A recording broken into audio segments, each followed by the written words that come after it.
In the next part of our seminar, let's take a look at example 4. We're told the measure of an interior angle of a regular polygon is 150 degrees. We want to know the number of sides. Well, if we think here, we just use that in example 3.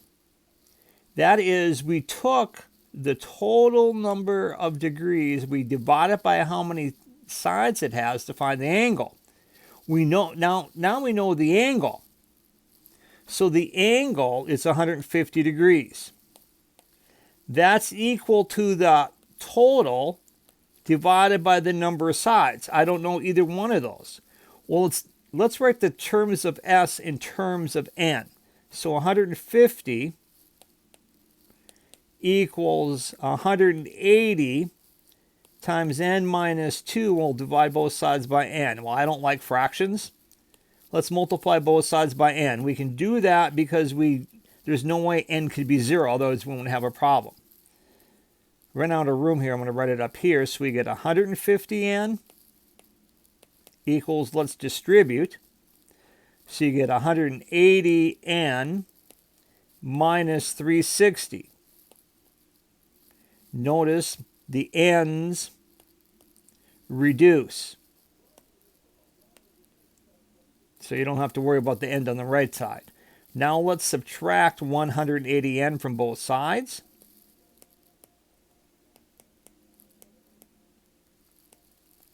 So then we get negative 30N equals negative 360. Divide both sides by negative 30. And N is 12. That's how many it is. So there are 12 sides.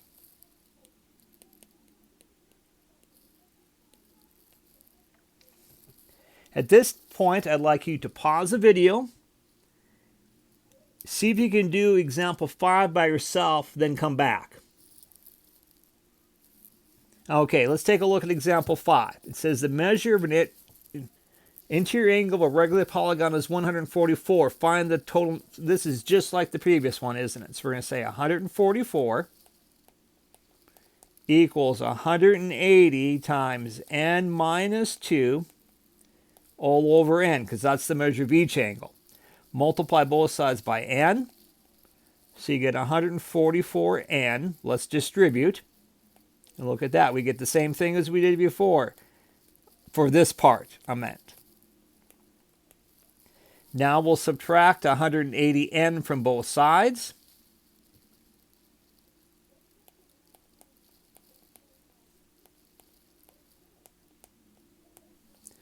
(10 minus 4 is 6). 7 minus 4 is 3, so we get negative 36N equals negative 360. We'll divide both sides by negative 36, and N is 10. And that's the second choice there, isn't it?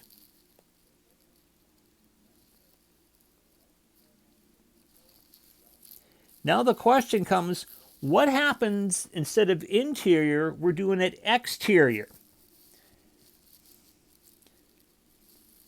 So what I've done is I've created a polygon here. And what I'm going to do is I'm going to draw in the exterior angles. Well, remember, to do the exterior angles, you're just going to extend one side out. So what I'm going to do, I'm going to draw in all the rays from B to C. And then I'm going to go from C to D, from D to E, from E to F, and from F back to B. So we have all these interior angles. I'm going to shrink my polygon down. So I'm going to take this polygon, I'm just going to shrink it down. And when you shrink it down, notice what happens. What's going to be the sum? Whoops, I went too far there. What's going to be the sum of all those angles? Well, it looks like you're going to get a circle, which is 360 degrees. And that's what your theorem is.